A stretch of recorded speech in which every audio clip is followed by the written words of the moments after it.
కేంద్ర రోడ్డు రవాణా జాతీయ రహదారుల శాఖ మంత్రి నితిన్ గడ్కరీ ఇటీవల ఒక బిగ్ న్యూస్ చెప్పారు. అదేంటంటే వార్తా సంస్థ పీటీఐ రిపోర్ట్ చేసిన దాని ప్రకారం దేశం అంతటా కొత్త టోల్ విధానం అమలు చేయబోతున్నాము. ఇది రాబోయే 10-15 రోజుల్లో అమల్లోకి వస్తుంది. ఇక రాబోయే కాలంలో దేశవ్యాప్తంగా ఉన్న అన్ని టోల్ ప్లాజాలను తొలగిస్తామని ఈ సందర్భంగా కేంద్ర మంత్రి నితిన్ గడ్కరీ చెప్పారు.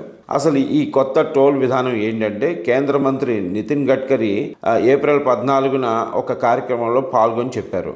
అక్కడ ఆయన మాట్లాడింది ఏంటంటే, దేశవ్యాప్తంగా భౌతిక టోల్ బూతులను త్వరలో తొలగిస్తామని అన్నారు. టోల్ గేట్లను తీసేస్తే వాహనాల నుంచి టోల్ ఎలా వసూలు చేస్తారో అని అడిగినప్పుడు కొత్త టోల్ విధానం గురించి కేంద్ర మంత్రి కొంచెమే సమాచారం ఇచ్చారు. అదేంటంటే, కొత్త టోల్ విధానం గురించి ప్రస్తుతానికి నేను పెద్దగా చెప్పను, కానీ రాబోయే 15 రోజుల్లో భారత ప్రభుత్వం కొత్త టోల్ విధానాన్ని అమలు చేయబోతుంది అని మాత్రం చెప్పగలను అని ఈ సందర్భంగా గడ్కరీ తెలిపారు. అసలు టోల్ బూతులు లేకుండా టోల్ ఎలా వసూలు చేస్తారు ఇప్పుడు చూద్దాం.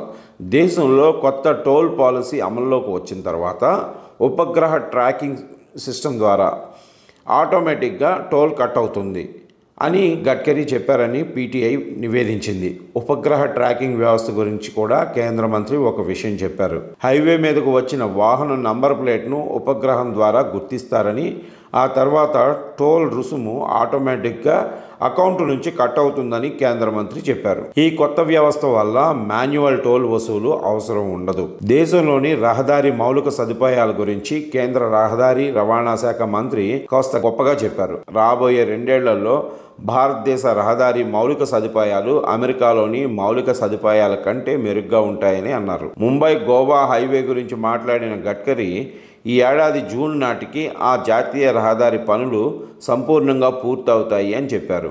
ముంబై గోవా జాతీయ రహదారి అందుబాటులోకి వస్తే ఈ 2 నగరాల మధ్య ప్రయాణ దూరం ఇంకా టైము గణనీయంగా తగ్గిపోతాయని గడ్కరీ చెప్పారు.